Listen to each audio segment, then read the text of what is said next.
Hey, I'm Aja A, and welcome to Sunshine Haze. Don't forget to check out all the links that I have listed down in the description box, and if you like the video, please give me a little thumbs up. If you have any questions after the video is over, feel free to drop them down below. I try to respond to everyone. And if you all know people interested in astrology, numerology, tarot, or whatever I'm talking about on this channel, go on and send them this link. And don't forget to hit subscribe. And of course, thanks for tuning in and rocking with me. May this info help y'all live your best lives. Peace. Hey y'all, welcome back to SunshinehazeCo. I am Aja A. This is going to be a tarot forecast for you, but it is not your typical monthly tarot forecast because I did not get those up at the beginning of the month as life was taking me out, okay?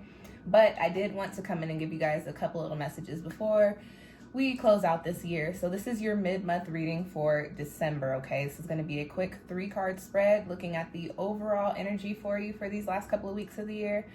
Because we are in Sagittarius season, we're going to be looking at where you need to tap into some of that Sag energy and shoot your arrows, take a leap of faith, take a chance, try something different, okay? And then as I like to put in all of my spreads, your last card is going to be a quick little soul message, something extra for you to take away with you from this spread, okay? Before I get started, I do want to, of course, drop my shameless plugs. We are at the end of the year and we just had our last new moon of the year, which is the Sagittarius new moon, which was also a solar eclipse. I've got a video up on that. I also have a 2020, I'm like, what else is up? I have a 2020 reflection pick a card reading going up probably next week sometime. And the talk of the town is the Great Conjunction. So I do have a video up with some information on that as well. Okay, guys. And as this is a tarot spread and we are wrapping up the year and coming into a new one, I am offering a 2021 New Year reading. I'm actually offering 2 versions of it. I've got one.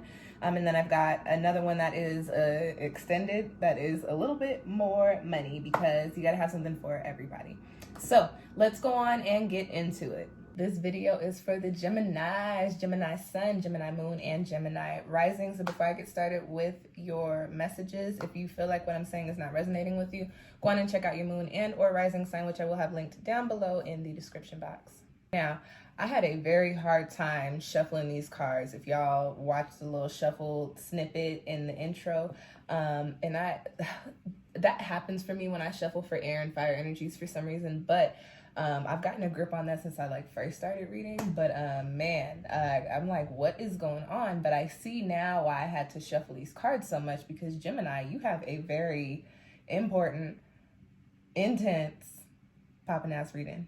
So let's get right into it. I'm excited for your cards. The first card that you have coming up in your spread is in the position of the overall energy for the last couple of weeks of the year. And this is big energy. You got Jupiter return. Okay. You got Jupiter return. First things first, Jupiter is a planet of expansion. It's a planet of growth. It's also a planet of prosperity and good luck and spirituality and philosophy and all of these expansive things, right? On top of the fact that, so there's the fact of Jupiter, that we're dealing with this Jupiter energy. On top of the fact that Gemini, you are now in your eclipse axis, opposite Sagittarius, and we just had the first Sagittarius eclipse on this axis, and it's a solar eclipse, but because it is on your axis, that means that your energy is greatly affected during this time as well. So there's a lot moving and shaking for you right now, Gemini. And when I pulled these cards, I got very, very positive vibes, very positive energy. And what I will say is that I use a lot of elements when I read with these cards. I look at the imagery, I look at the numerology. I also go based off of the corresponding meanings of the tarot. But what I will say is that you have a lot of blue here in your spread, and you'll see the cards as I pull them up, but you got 3 blue cards. You got a lot of blue here in your spread, and I do associate the color blue with healing. I also associate the color blue with peace, and I associate the word peace with harmony, and I associate the word harmony with alignment. So Gemini, what I get for you, especially with this being the Jupiter return card, is that you are getting ready to come into alignment with what is your best life, is the best way that I can put it. Jupiter returns happen every 12 years. When you have your Jupiter return, you tend to go back into a time to where things that you put your effort into, your energy into, your dreams, your goals, your aspirations, they start to play out for you, okay? even though this may not necessarily be your Jupiter return, but I will say, Gemini, if your Jupiter is placed in Aquarius, I don't know how that work. I don't know, but if you have Jupiter in Aquarius, Gemini, you actually are in your Jupiter return, so then this reading is really for you, okay? But with that being said, Jupiter return energy is very positive, very abundant, very poppin' energy. It's larger than life energy. It is expansive, it's exponential. It kind of jolts you forward into the next space. Y'all, my left hand has been itching for like the past 3-4 hours, and I'm over here like, I don't know where is money, who's giving me money. And typically when my hand itches like this, I get money the next day. So are y'all booking some 2021 readings, Gemini? Is that why my hand is itching? Are y'all about to support a Black-owned business called SunshinehazeCo? If you don't, it's okay, but if you do, I appreciate you. But back to what I was saying, Gemini, this energy for you guys for this last couple of weeks of the year does tell me that it may be kind of wild. It may be kind of interesting. I feel like it can go one of two ways because you got a lot of blue here. I feel like you can just be kind of going with the flow, kind of like water, but in the same sense, because we're talking about you, Gemini, and we're talking about a Sagittarius eclipse, and then we're also talking about Jupiter being in Aquarius and having the great conjunction with Saturn also in Aquarius, meeting up with Saturn in Aquarius. It could be really flowy, like you could just go with the flow and find yourself in these pop-in abundant places and spaces, or it could be really wild in a good way that puts you into these pop-in and abundant spaces and places. But my message for you with this particular card, because 2 weeks is literally like 14 days, as opportunities come in, as things pop up, as conversations are meant to be had, have them, seize these opportunities, don't let anything fall by the wayside. Gemini, y'all like to try new things, so try new things. Anything that comes in for you and you have a little bit of an inkling to see what it's about, go see what it's about, because it's very positive. It's very positive because it's very positive, but I meant because it's very possible that it is coming in with this Jupiter return energy for you.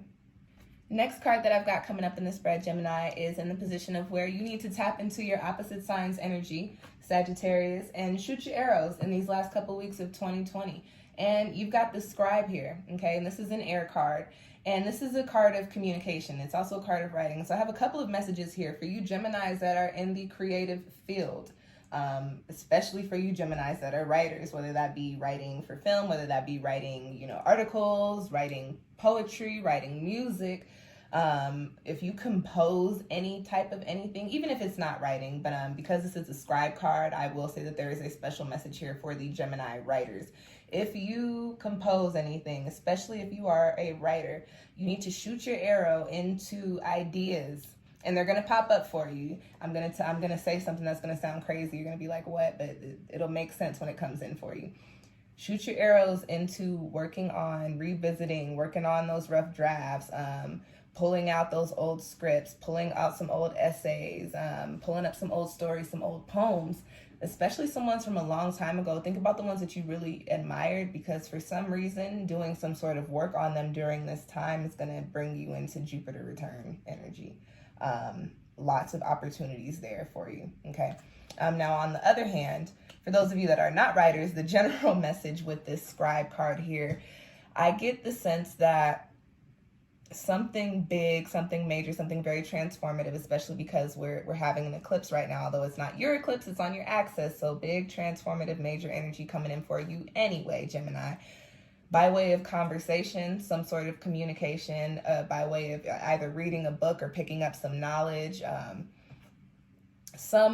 by some aspect of communication, you are going to have some sort of opportunity come in for you in the last couple of weeks of this year. And I'm saying that because it's for this video, but keep in mind that timelines shift. So I'm saying the last couple of weeks, but you might watch this literally the day before the year is up, and then that could now be your couple of weeks coming up after that. So just keep in mind that we're not going to stick exactly to the times, but I wouldn't be surprised if whatever this opportunity is, by way of whatever communications you have. Also keep in mind that Jupiter is associated with travel too. So if you're going somewhere or moving around somewhere, going into a different space, there is definitely some sort of energy there for you to pick up on that is going to put you in this position. And the message here is just to be open to it. And also, I get that you need to communicate. Closed mouths don't get fed. That's okay. Spirit said closed mouths don't get fed. I don't know. That was for y'all. I don't, if you're listening to this video, and I said that probably resonated with you. So, by way of spirit. And that's how I read. Sometimes I just hear phrases and I'm like, okay. And I'll hear it and hear it and hear it until I say it. So Gemini, closed mouths don't get fed. I'm talking about communication here. The message from spirit is that you apparently need to communicate. You need to communicate what it is that you want, and you also need to be very mindful of the way that you're manifesting and the way that you're speaking about things. Be very intentional in the way that you speak about these things that you want to see play out for yourself, because you do have the ability now to manifest them with this Jupiter return energy. That was the message. That's what closed mouths don't get fed. You need to manifest positively, manifest with intention. And also, closed mouths don't get fed. Ask for what you want, demand what it is that you want. Feel like emphasis on demand. Yo, Gemini, y'all's this is probably the most powerful reading I've done so far, and I think it is because we're having this eclipse energy on your axis. You guys are actually experiencing like the raw how I read these cards. So bear with me, okay? All right, Gemini's last card that you have in your spread is the Six of Water. And the first message that I got with this, remember I was just talking about some sort of idea or some sort of project from way long ago, or some sort of something that you've been thinking about communicating or doing that you need to actually tap into, shoot your arrow into during these next couple of weeks. The Six of Water is a card of nostalgia. It is the Six of Cups. So with that being said, Gemini, especially for the Gemini writers, if there's some sort of project, some sort of something that you were working on, some sort of, I don't know, something that has to do with communication and or writing from a while ago, you need to revisit it during this time. This is confirmation for that. Now, on the other hand, this is a card of getting back to the self. That is an energy coming in for a lot of these signs for these readings. And the soul message here for you guys is apparently once you start communicating what it is that you need and what it is that you want and manifesting those things in a positive way, in a positive light, you'll be in alignment with your highest good so that you can actually receive the Jupiter return energy. So Gemini, the last couple of weeks of the year for you, like I said, it could go one of two ways, but it's probably not going to be very quiet. And even if you don't see a lot of things happening in the physical for you, on a mental level, on an intellectual level, there's going to be a lot, and on a spiritual level, there's going to be a lot moving and shaking for you, but in a very poppin' way. And whatever is moving and shaking, that next chapter that you're coming into with this eclipse access is really about to set you up for success. Like it is lit for you, Gemini. So I'm excited. And that's your spread, Gemini. I hope that it found you well, because that was a poppin' spread. Thank you guys so much for tuning in. Thank you for rocking with me for a whole another year. And thank you for those of y'all that joined me this year. This is your last tarot reading for the year for all the signs. I will have a pick a card reflection spread going up in about a week or so. But as far as all of the signs go, this is the last one. So, rewind back to all my shameless plugs. If you want some more readings, you can book one with me through my Etsy shop, link down below. I am sending y'all all the positive vibes. I keep looking at y'all's cards because I'm like, dang, I gotta do the Cancer reading next. I hope that the cards come out looking kind of like this. I am sending y'all all the positive, abundant, peaceful vibes for 2021, because 2020 was a whole ass hell year. So I am just putting it out there that is going to be better for everybody. And apparently Gemini is about to be popping for you. So I mean, like, y'all don't even need my vibes, but I'm gonna put them out there for you anyways. Thank you guys for tuning in. Happy New Year. I will catch y'all next time. Peace.